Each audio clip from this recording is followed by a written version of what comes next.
Ak sedíte dlho za počítačom a bolia vás ramena, trapézy, je dobré sa tento cvik naučiť. Sice je ťažký, ale stojí to za to.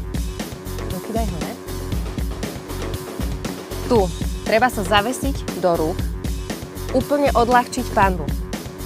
Panva sa povolí, využívame tú trakciu chrbtici, tá je tam musieť cítiť.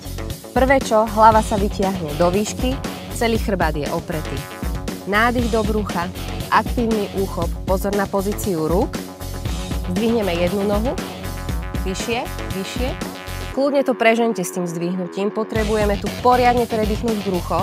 Teraz pridať druhú nohu, udržať, nádych a kľudne zostaňte tu, aj keď iba sekundu. Nádych do brucha. Keď už ste zdatnejší, striedate končatiny kľudne menej. Dýchať, nádych je do chrbtice a povoliť. Postupne v tomto cviku predĺžujeme čas.